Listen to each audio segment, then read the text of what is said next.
কেন গোপালগঞ্জে যাওয়াটা জরুরি, দখল নেওয়াটা জরুরি? আসেন এই বিষয়টা আলাপ করে বুঝি। 1971 সালে 16ই ডিসেম্বর বাংলাদেশ স্বাধীন হয়। এটা আমাদের বিজয় দিবস। আমরা জানি যে ওই দিন আমরা পরাজিত করতে পারি, পাকিস্তানি বাহিনী আত্মসমর্পণ করে। 1971 সালে বাংলাদেশে পাকিস্তানি ভাবাদর্শের পরাজয় হয়েছে। তারপরে বাংলাদেশে পাকিস্তানি ভাবাদর্শে পলিটিক্স করা গেছে, যায়নি।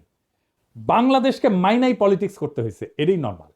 ওই সময় পাকিস্তানবাদী ছিল জামাত, এখনকার বাংলাদেশে পলিটিক্স করে, কিন্তু তারে বাংলাদেশ মাইনাই পলিটিক্স করতে হয় এবং পাকিস্তানি ভাবাদর্শকে ডিনাই কইরে। তখন পাকিস্তানি ভাবাদর্শ পরাজিত হইলেও বেশ কিছুদিন কোন কোন এলাকা পাকিস্তানপন্থীদের আওতায় ছিল। ওই সমস্ত জায়গায় বাংলাদেশের সার্বভৌমত্ব প্রতিষ্ঠা করতে সময় লাগছে। যেমন ধরেন মিরপুর, 1972 সালের 30শে জানুয়ারি পর্যন্ত মিরপুর দখলে ছিল পাকিস্তানপন্থীদের। ওইটা মুক্ত করতে গিয়ে জহির রায়হান মারা যান। নারিন্দা, নারায়ণগঞ্জ, শিয়া মসজিদ, মোহাম্মদপুর, খুলনা, পুরান ঢাকা, রূপসা, রাজশাহী, সিরাজগঞ্জ, বগুড়া, চিটাগাং পোর্ট, এইসব জায়গা 16ই ডিসেম্বরে মুক্ত হয় নাই, পরে মুক্ত হয়েছে আস্তে আস্তে। ঠিক এইভাবে 2024 সালে বিপ্লবের পরেও বাংলাদেশে বাঙালি জাতীয়তাবাদ পরাজিত হয়েছে, আওয়ামী ভাবাদর্শ পরাজিত হয়েছে, মুজিববাদ পরাজিত হয়েছে। কেননা এইটা বাংলাদেশের সার্বভৌমত্ব মানত না, এইটা বাংলাদেশকে ইন্ডিয়ার পার্ট ভাবত। দেশের মানুষের বিক্ষোভের তোরে ইন্ডিয়ান আর্মিরে দেখতেও তাদের আটকায় নাই, পাইকারি খুন করছে, দেশের জনগণের বিপক্ষে যুদ্ধ ঘোষণা করছে, তারা নিজেদের বাংলাদেশি মনে করা জনগণদের উপরে গুলি চালাইছে, সবাইকে বাঙালি হইতে বাধ্য করতে চাইছে। তাই ওইটা ফ্যাসিস্ট একটা রেজিম ছিল। তাই বাঙালি জাতীয়তাবাদ এবং মুজিববাদ, বাকশাল, আওয়ামী লীগ বাংলাদেশ আর পলিটিক্স করতে পারবে না, তারা বাংলাদেশি মানে না। কিন্তু 71-এর মিরপুরের মতোই 24-এও গোপালগঞ্জে এখনো বাঙালি জাতীয়তাবাদ, মুজিববাদ পরাজিত হয়নি। সেই জন্য হাসনাত আব্দুল্লাহর গোপালগঞ্জে দাঁড়ায় মুজিববাদ মুর্দাবাদ, এটা খুবই প্রতীকী একটা কাজ হয়েছে।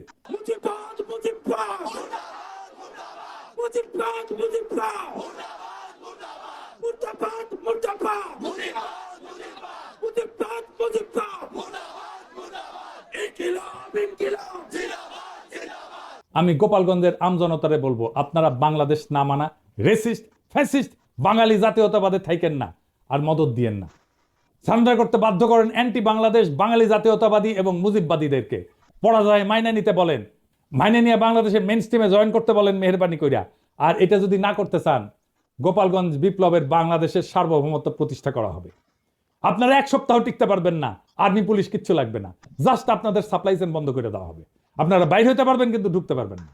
সব ইকোনমিক অ্যাক্টিভিটিস বন্ধ হয়ে যাবে, জ্বালানি তেলের সাপ্লাই বন্ধ হয়ে যাবে, গ্যাস বন্ধ হয়ে যাবে, ইলেকট্রিসিটি সাপ্লাই বন্ধ করে দিলে আপনারা শেষ। আগে ঘোষণা দেওয়া হবে, শহর ছাড়েন, 24 ঘন্টার মধ্যে ফাঁকা হয়ে যাবে শহর, সব সরকারি কর্মচারীদের উইথড্র করা হবে। পারবেন 7 দিন টিকতে? প্রফেসর ইউনূসের দায়িত্ব বাংলাদেশের সার্বভৌমত্ব প্রতিষ্ঠা করা গোপালগঞ্জে। আবার 1 মাস পরে মার্চ টু গোপালগঞ্জ ঘোষণা করা হবে, যদি আপোষে সারেন্ডার না করে তাইলে। বেগম জিয়া বলছিলেন গোপালগঞ্জের নামই বদলাই যাবে, গোপালগঞ্জ আর থাকবে না। শুনেন, আপনি কি এখন মুখটা বন্ধ কেন?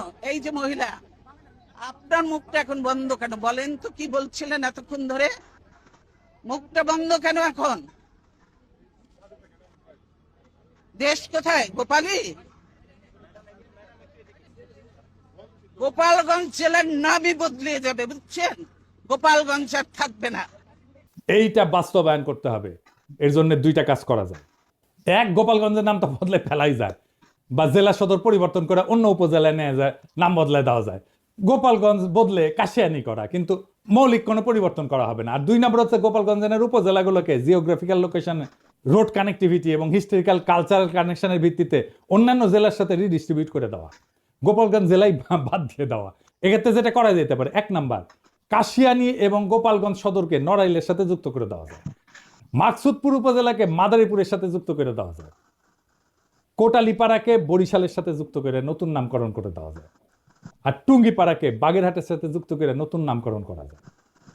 তো এতে একটা জেলা কমে যাবে। তো একটা জেলা যদি কমে যায়, তাহলে আমরা কোন একটা জায়গাকে, যেমন ভৈরব বা লাকসামকে নতুন জেলা ঘোষণা করে মোট জেলার সংখ্যা 64 রাখা যায়। এখন সময় আসছে একটা প্রতীকী কিন্তু বাস্তব সিদ্ধান্ত গ্রহণের। গোপালগঞ্জে বাংলাদেশের মানচিত্র থেকে কেবল এক প্রশাসনিক জেলা হিসাবে না, একটা দমন পীড়নের দুর্গ হিসাবে, বাকশাল মুজিববাদের দুর্গ হিসাবে চিহ্নিত করার ইতিহাস থেকে মুক্ত করতে হবে। টুঙ্গিপাড়া বা গোপালগঞ্জ কখনো একটা পরিবার বা মতাদর্শের ব্যক্তিগত দুর্গ হতে পারে না। এটা বাংলাদেশ নামের জাতির অংশ। এই জাতির মালিক জনগণ, কোনো পরিবার না। 1972 সালে যেমন মিরপুর জমাট পাকিস্তানি জাতীয়তাবাদ ঘুরাই দিছিল, জনতার বিজয়, সে তেমনি 2025 সালে গোপালগঞ্জে ভাঙতে হবে সেই বাঙালি জাতীয়তাবাদ, মুজিববাদের ছত্রবেশী ফ্যাসিবাদের দুর্গ। 21 শতকের বাংলাদেশে জায়গা নাই সেই রাজনীতির যারা বাংলাদেশকে ভারতীয় মতাদর্শের গুদামে পরিণত করতে চায়। গোপালগঞ্জের প্রশাসনিক পুনর্বিন্যাস শুধু রাজনৈতিক প্রতিশোধ না, এটা ভবিষ্যতের জন্য বার্তা। আর কোন জেলাকে পরিবর্তনের দুর্গ করা যাবে না। যে জেলা জনগণের বিরুদ্ধে চলে যায় তাকে আবার জনগণের ভিতরে ছড়াই দিতে হবে। এই দেশ কারো ব্যক্তিগত জমিদারি না। মুজিববাদ না বাংলাদেশ জিন্দাবাদ, বাকশাল না গণতন্ত্র জিন্দাবাদ, টুঙ্গিপাড়া না সার্বভৌম বাংলাদেশ জিন্দাবাদ। আমরা চলছি, আমরা চলা শুরু করছি, আর থামবো না। এবার শুধু ঢাকাই না, আবার হবে মার্চ টু গোপালগঞ্জ। যদি না মানে আপোষে, তবে শুরু হবে গণজনতার শুদ্ধি অভিযান। গোপালগঞ্জ থাকবে না, থাকবে শুধু বাংলাদেশ। ইনকিলাব জিন্দাবাদ।